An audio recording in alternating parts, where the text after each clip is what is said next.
ادا نہیں کرے گی۔ اسی طرح نیب کی جو کارکردگی ہے اس کا جائزہ لیا جائے تو اس کی چند چیزیں میں بتانا چاہتا ہوں آپ کو۔ وہ یہ ہے کہ نیب نے مخالف سیاسی جماعتوں کے لیڈران کو بھی گرفتار کیا۔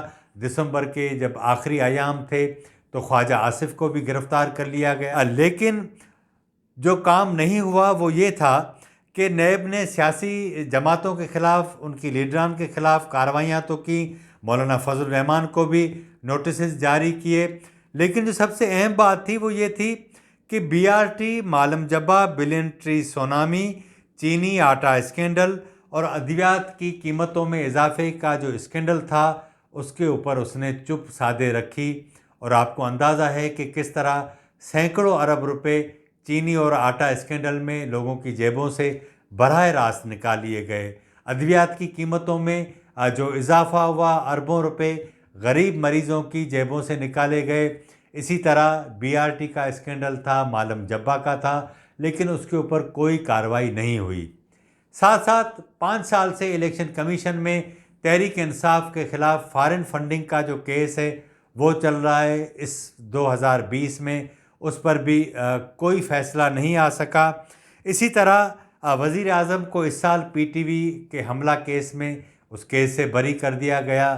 بنی گالہ میں ان کی رہائش گاہ کو سی ڈی اے نے 12 لاکھ روپے لے کر ریگولرائز بھی کر دیا۔ اور اس کے ساتھ ساتھ جو سب سے اہم بات تھی، جس طرح فیصل وابڈہ ہیں، ارباب شہزاد ہیں اور زلفی بخاری ہیں، اس طرح کے دیگر ان کے جو وفاقی وزراء ہیں، معاون خصوصی ہیں، مشیران ہیں، ان کی دوہری شہریت، غیر ملکی ان کے اثاثے ہونے کے باوجود وزیر اعظم نے ان کے اوپر کوئی کارروائی نہیں کی۔ اور اسی کے ساتھ ساتھ عاصم سلیم باجوہ کا جو مالی اسکینڈل سامنے آیا، وزیر اعظم نے اس کے اوپر بھی کوئی کارروائی نہیں کی۔ انہوں نے جو 4 پیج کی وضاحت وزیر اعظم کو پیش کی، وزیر اعظم نے بغیر دیکھے اس کو قبول کر لیا۔ اسی کے ساتھ ساتھ 2020 کے سال میں جو اہم پیش رفت ہوئی وہ یہ تھی کہ ریلوے کا بیڑا غرق کرنے والے شیخ رشید صاحب کو ترقی دے کر ملک کا وزیر داخلہ بنا دیا گیا، اور وزارت ریلوے ایک ایسے شخص کو دے دی جو پہلے ہی اپنی وزارتوں کے اندر کوئی کارکردگی نہیں دکھا سکے۔ اسی کے ساتھ ساتھ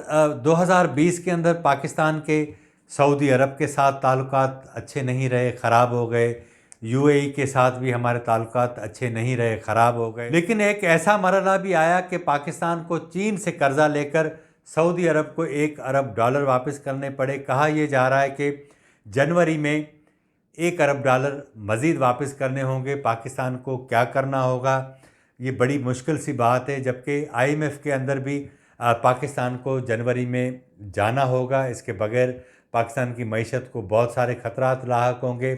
پاکستان اگر آئی ایم ایف کے پاس جائے گا تو آپ یہ بات ذہن میں رکھیں کہ پاکستان کے اندر مہنگائی میں مزید اضافہ ہوگا۔ لیکن سال 2020 میں جو سب سے اہم خبر تھی، جو ستمبر کے بعد ہمیں عملی طور پر نظر آئی، وہ یہ تھی کہ مسلم لیگ نون کے اندر جس طرح شہباز شریف صاحب مسلم لیگ نون کو چلاتے رہے اور اپنی ہی جو بڑے بھائی ہیں، دیگر قیادت ہے، ان کو یہ دلاسے بھی دیتے رہے کہ جلد ہی کوئی ریلیف مل جائے گا، لیکن نتیجہ یہ ہوا کہ وہ خود بھی جیل چلے گئے اور کوئی ریلیف نہیں ملا۔